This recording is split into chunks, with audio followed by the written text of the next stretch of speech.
États-Unis jamana kuntigi kalata in okumu kɔnɔ an bɛ waati min kampani bɛ ka wusu ka taa fɛ walasa ka jamanadenw lasɔn Donald Trump républicainw ka cɛbɔ anw bɛna sɔrɔkɔ lakisi ani se tɛ minnu ye k'olu fana lakisi waati sera ka kow yɛlɛma Amerika nga Ameriki ɲɛmaw dɔ ka kumafɔ la ko concurrence in bɛ cogo min na o kɛra sababu ye ka Irisi jamana fara ɲɔgɔn kan Merrick Garland ye États-Unis procureur ye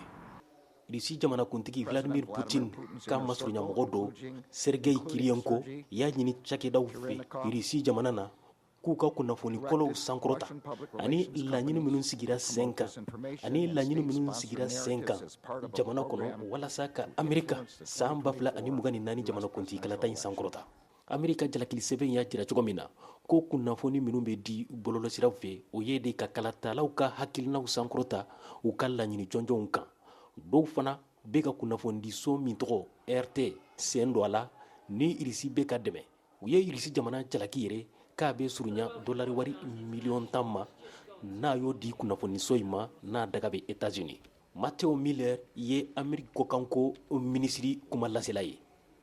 o ye de ka dolari miliyɔn caman di Ameriki jamanadenw ma ka sɔrɔ u ma bɔ a kalama n'u bɛ ka kunnafoniw di Irisi ma ka Ameriki kalatalaw hakilinaw yɛlɛma ka tila ka bɛɛ fanga sɔsɔ a kɔnɔ ni kɔni kɛ kun ye de dɔrɔn ka Irisi de kɛlɛ ka siya woloma nati mɔgɔw ni ɲɔgɔn cɛ États-Unis ani ka mɔgɔw bila fili kɔnɔ kalata in kɔsɔn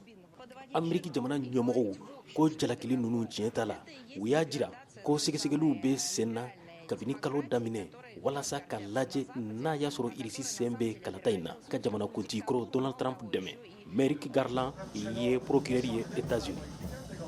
We have observed increasingly aggressive Iranian ne ma dala ni nin kumaw de ye Ameriki jamanadenw ka haminakow ye nin kalata in na nga a ka kan jamanaden minnu bɛ kalata u ka dɔn fɛn mun bɛ ka kɛ jamana kɔnɔ ani u ka dɔn a kɔlɔlɔ bɛna kɛ fɛn mun ye fana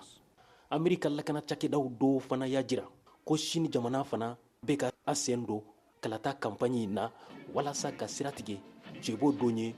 n'u ka nafa t'a bolo sisan an bɛ ka yɛrɛ ɲininka de Ameriki bɛ ka baara minnu kɛ ni mɔgɔ ninnu kɛlɛli kama n'a y'a sɔrɔ a bɔra a sira fɛ Margaret Tarev ye kalanfa ye sira 15 sanfɛ kalanso la États-Unis ne ma da la ni nin kumaw de ye Ameriki jamanadenw ka haminakow ye nin kalata in na nga a ka kan jamanaden minnu bɛ kalata u ka dɔn fɛn mun bɛ ka kɛ jamana kɔnɔ ani u ka dɔn a kɔlɔlɔ bɛna kɛ fɛn mun ye fana kalata bɛ ka sɛnsɛn ka na sisan Ameriki wotekɛlaw kɔni ni labɛnw bɛ ɲɔgɔn na walasa ka kalata